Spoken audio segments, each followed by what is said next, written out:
Joining us to debate the European Court of Human Rights, Helena Kennedy, who's a member of the Commission investigating a British Bill of Rights, and Martin Callanan, the Conservative leader in the European Parliament.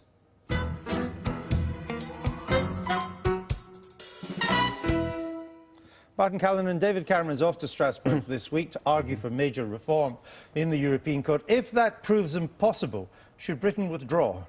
In my view, yes. I mean, I hope that he will be able to get some reforms, because the trouble is that a series of increasingly more ludicrous judgments by the Court of Human Rights is bringing the whole concept of human rights into disrepute. You ask anybody in a pub down the Dog and Duck in the UK... We're not back to the Dog and Duck, are we? Your favourite pub, Andrew. What they think of the concept of human rights, and you get an answer that's unprintable because of these ridiculous judgments, which are superimposing the will of an unelected panel of judges, some of whom are not even legally qualified, over the will of Parliament and the elected Home Secretary of this country. And it's becoming ridiculous. Helena Kennedy, if we can't get major reform, we should withdraw. No. We were at the very heart of this. Britain was, it was British lawyers, indeed Conservative lawyers, who drafted the European Convention on Human Rights. And it was for very good purposes. It was about creating a template of standards that should apply around all of Europe, but really in conformity to the Universal Declaration of Human Rights. And do you think it's worked out, though, the way the founding fathers... Do you think Winston Churchill would have been up for votes for prisoners? I think that he believed very much in the spread of democracy, and that's what this is about. It's about protecting democracy and making sure that that is possible. It doesn't make any difference to the concept of democracy, though. Winston Churchill would have been appalled to find that the convention, which is perfectly well drafted and well-meaning, would be used to prevent terrorist prisoners being deported from this country. We can't even decide who should stay in this country and who shouldn't. Let's just talk about terrorist prisoners for a minute and put it in the context of the Dog and Duck. We're back there again. Yeah, it seems to be the nature of the conversation. Carry on.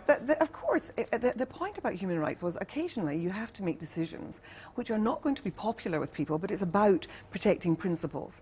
Now, this is about torture. And one of the things that the European Court did was that it said very clearly, that the process that we've developed of having discussions with countries and having protections, diplomatic assurances with countries that have a record on torture, diplomatic assurances so that we can return people, they decided that we were right on that, and so they actually found in our favour. But what they said was, however, the evidence is that Qatada would face a trial which would be based on evidence which would have having been extracted from people using torture. And so we've led the way in the world on saying that torture is egregious, it's a terrible and appalling thing, it's intolerable, and sometimes you have to make decisions even if it means that bad folk can take advantage of it. It's not just the occasional bad decision. No, the court has found against the UK something like 300 times over the last few years. You know, these are decisions which often fly in the face of common sense. You know, does Helena really think that this country is a bastion of human rights abuses to enable the court to stand against us? And nobody has any faith in any of the judgments anymore. Would you replace the European Convention if we withdrew? If you can't get the changes that you would want, would you replace it with a British Bill of Rights? Ideally, yes. I mean, I've got no problem with the concept of human rights being recognised. No, I agree with all of the provisions that are in there. It's the way that these... Of course we don't agree with torture and would not support it. Well, you would be if you were actually...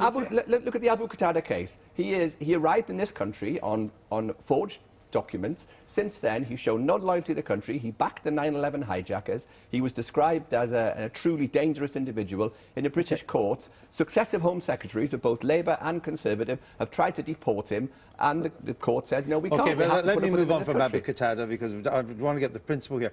What would be wrong with a British Bill of Rights, which would be justiciable in our Supreme Court, some of the finest judges in Europe there, and that British Bill of Rights reflected our experience from the Magna Carta onwards? Well, what would be wrong with that? That's what we're investigating. I'm sitting on the government's commission that's looking at this. We're taking evidence from people we've been travelling. What would be wrong with it? And well, the people raise with us a number of things. One of the things they're concerned about is that if we withdrew from the European Convention, it would mean of necessity, we would be withdrawing from the Council of Europe. No, it doesn't, actually. That's not it would be very difficult to withdraw from the European Court. But that's Court. A technical thing. What would be wrong with simply having a British Bill of Rights? Well, we could have a British Bill of Rights and still be part of the European That included everything that was in consensus. the convention and added maybe a But wee bit withdrawing- more of Britain. But you're saying withdrawing... listen, I'm one of the people who always argued that why shouldn't we have, for example, jury trial or habeas corpus incorporated into our very own Bill of Rights? But the problem with it is that people like Martin really want to use this as a Trojan horse because they don't like Europe.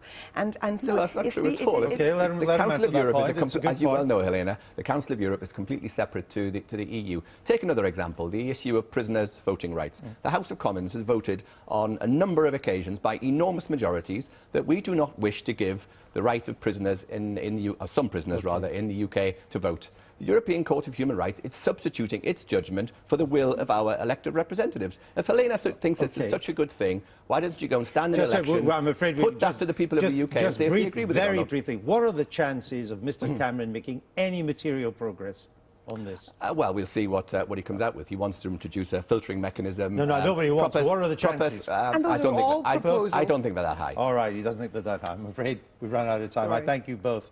It's coming up to 12:30. You're watching the Sunday Politics. In 20 minutes, I'll be looking at the week.